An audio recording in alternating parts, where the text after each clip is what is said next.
Welcome to the 2 p.m. Sales Espresso Shot webinar series. Welcome, welcome, welcome. Guys, this is another good one today. We're going to be talking about the unsold mindset. And in fact, it's similar to last week's in that we're going to be talking a little bit about a book, but the book itself is the unsold, well, you can't really see it because of the filter, Unsold Mindset by Colin Goggins and Garrett Brown. We're going to be talking about some of the key concepts in this. I really enjoyed this one, and so that's why I wanted to do this sales espresso about it. And so let's go ahead and dive right in. All right.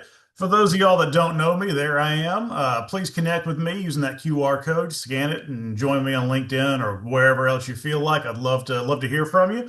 If you guys are new to this series, and I think I do have a couple of new folks on it today, what we try and do is tackle a sales topic in 15 minutes or less that you can use immediately when you leave this webinar to try and do something better for your sales day. All right. And that's our goal every single week. And hopefully you'll get something out of this too. Today we're going to be talking about, like I said, the unsold mindset. Now, this is a little different than what you might think, right? So, and I purposely did this. I put the promotion out there like it was going to be talking about the general public, the unsold public, but that's not actually what it is. That's who it's about, because that's who we're trying to help. That's not who it is. So who are the unsold? Unsold, guys, it's me and you. What this book talks about is the unsold mindset. Basically, it is shifting your sales approach from just doing your job to actually serving. And the book goes through all the different ways that you can convert your mindset, the way that you approach your sales position, your sales day with service in mind. Unsold people don't sell, they serve. I know that's a weird sentence, isn't it? But the unsold mindset means you are not sold into being just who you are today. You are going to be continually evolving. All right. So essentially, what it is they help others make decisions that are right for them, not the seller. And I know that that's like a no-brainer, right? It's something that we have to remind ourselves of constantly, especially as we get into the weeds day in and day out of what we do. But the true unsold mindset takes themselves out of the equation, makes it all about the other person. All right. And this is a question we have to ask ourselves. All right. Who do we become when there's no sale on the line, right? Who are we? How do we act? And we need to ask ourselves that question. And the reason why is because it goes towards authenticity, which we'll talk about in just a second. So I want y'all just to ask yourself that question is who I am with my customers, who I am whenever they're not here or whenever there's not a deal that I'm trying to close. All right. And the reason for that is because you can't act authentic. We all know people that are just as fake as can be. They put on airs. They have that professional voice, that professional way that or persona that they put out there, and it can't be performed. People pick up on it more so today than ever before with the way that people are exposed to us via social media and just everything. We can see what's real and what's not a lot of times. And if you haven't met somebody and they don't match up with what they put forth online or vice versa, or you see them behave one way with prospects and one way with coworkers, whatever, they're not authentic. You can't really perform it and expect people to buy it, right? The moment that you try to look genuine, that's when you're really not, right? There's no fake it till you make it with authenticity. You are who you are, and you either put that forward or you don't. And so the key takeaway from this is be the same person in sales as you are in your everyday life. Now, this doesn't mean to scrub away all professionalism, right? That's not what we're talking about here. But you got to say, okay, is this who I am? Am I treating this person like I would treat someone that I deeply care about, right? If you know, and that's a good question to ask yourselves. Intentional ignorance. This is actually a cool thing, and I think y'all probably know where this is going. But don't assume you already know your customers. Any of y'all on here who have been in any of my trainings know that questions are at the forefront of everything that I teach, right? Asking open-ended questions, trying to get to the real why, the real meat of the matter, and kind of figure it out, and leaving your assumptions at the door, right? Don't assume you already know your customer and stay curious. In other words, um, where some of your competitors stop asking questions, that's where you should dig a little bit deeper. You should say, hey, okay, how can I dig just a little bit past the surface and then the next level and then the next level. Keep asking follow-ups because that's how we get to their why. That's how we figure out what's really important. And then we start making a difference, right?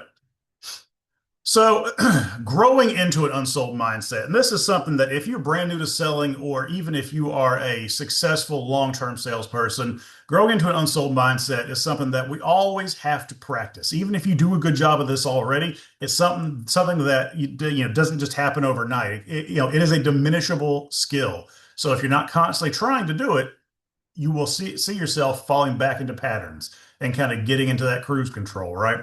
So sales success is shift in identity, not tactics, right? That's first and foremost. You don't do unsold. You become it. In other words, you don't put forth just the work. It's what the meaning behind the work is. And this question is really important. What identity are you selling from today? Is it yours? Is it made up? Is it authentic? You know, ask yourself that question at the end of the day. Say, hey, okay, I talked to, however many customers I talked to today. How was that interaction? Go beyond just saying, hey, did I follow my sales frameworks that Skip's taught me? Did I take excuse me, did I take a good application? The move past that and say, okay, how did I go about this? Was it genuine? Was it authentic? If I were them, how would I react to me?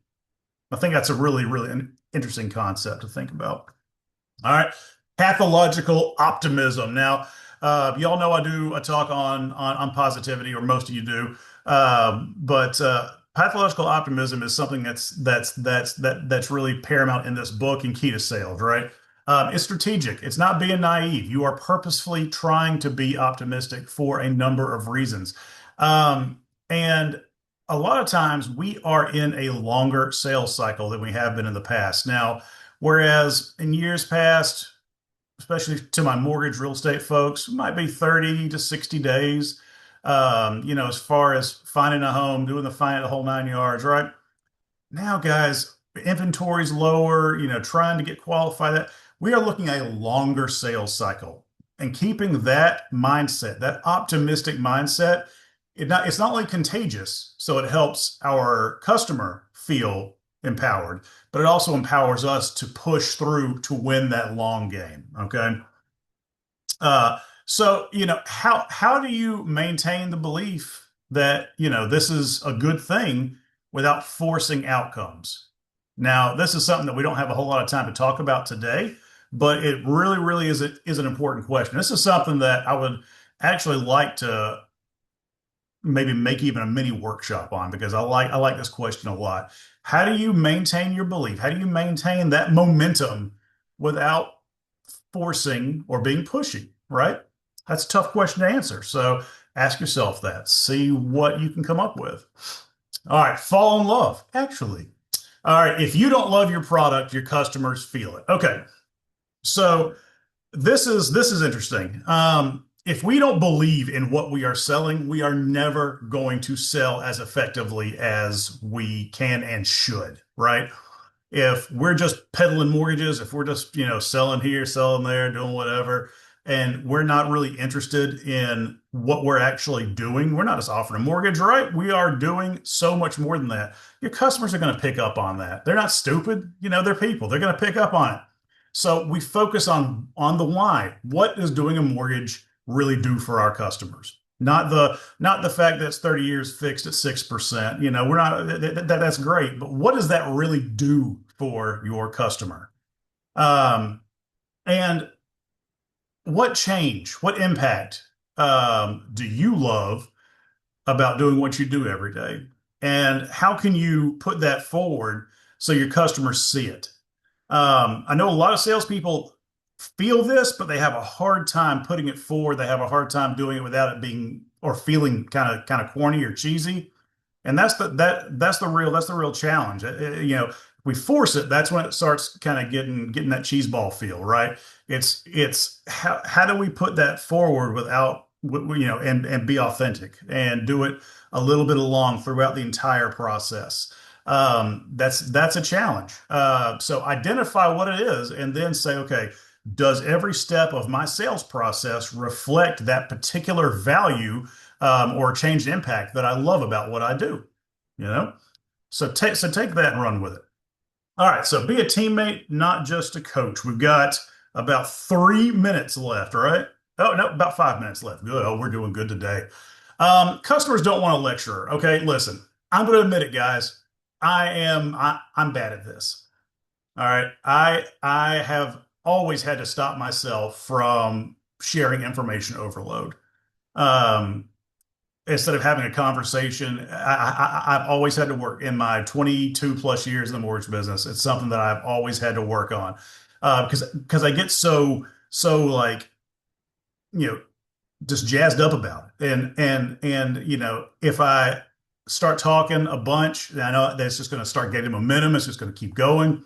Ironically, I kind of talk for a living now, so whatever. But customers don't want a lecturer, right? They want to have someone who's in it with them. That's why one of the things that I always teach on is using the term we. We are going to do this. We are going to do that, so that they can get the sense and that feeling that you really are in it with them, right? Let's figure this out together. Problems, issues, goals. Let's get to the same conclusion that you may have lectured them on, but let's get them there together. Okay. It's about controlling the transaction and the conversation, putting it in the direction that you want it and need it to go to help them best, right? All right. Transform, don't transact. Um, Sales isn't about exchanging value.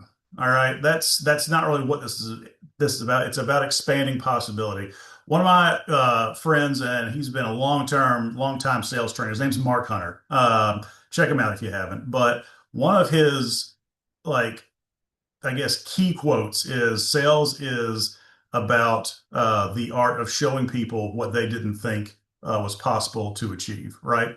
And that's what this is about. Say, hey, look, we're going to get you this home so you can do A, B, C, D, E, and F. All right. It's expanding possibilities. It's helping them see the big picture. And that's what lasts. And that's what we need to really focus on. Transactional business fades away. It requires constant tiring grind. Transformations, though, they last a long time. All right. And measure your impact and your value by what changes, not what is purchased. Again, going beyond the sale, going beyond the home, the mortgage, the whatever, the insurance policy, whatever it is that you who are on this call today actually sells. All right. Measure it by what changes. So, coming to a close here, creative selling. Selling is improvisation, not scripts. Okay, so this is an interesting line because it's in the book and say, but y'all again, anyone who on here who has been part of my sales trainings know that I think winging it and improvisation is stupid. Okay. At the same time, I also do not believe in scripts. I do believe in frameworks.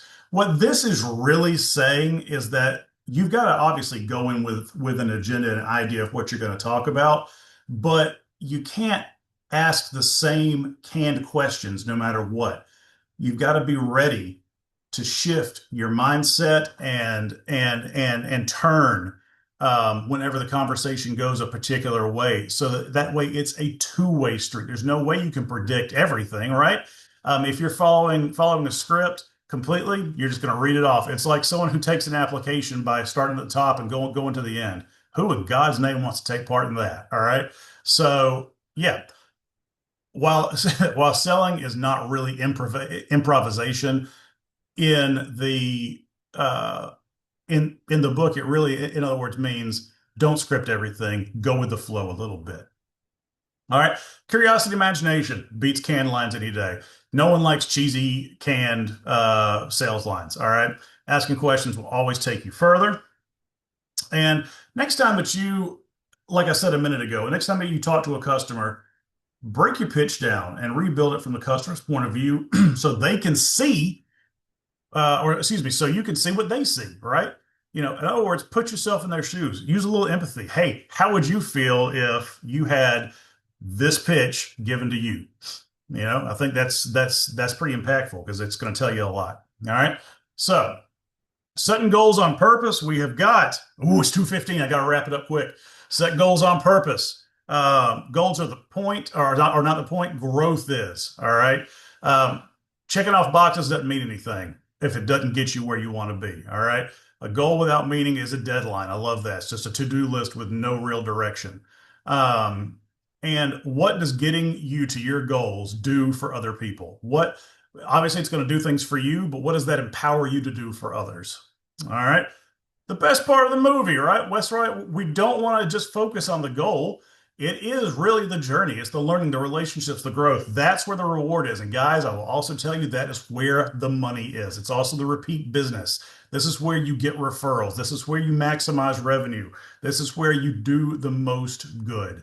Don't skip all that stuff just to get to the ending. All right. No spoiler alerts here. And also say, okay, as you sell, who are you becoming? Those are important questions to answer. Guys, all right, it's 2:16. I'm a minute over. Thank you so much. Next week, there will not be a 2 p.m. sales espresso shot, but I will be back the following week. Until then, if you need anything, reach out to me, connect with me on that QR code, and hope you guys have a great day. Thanks.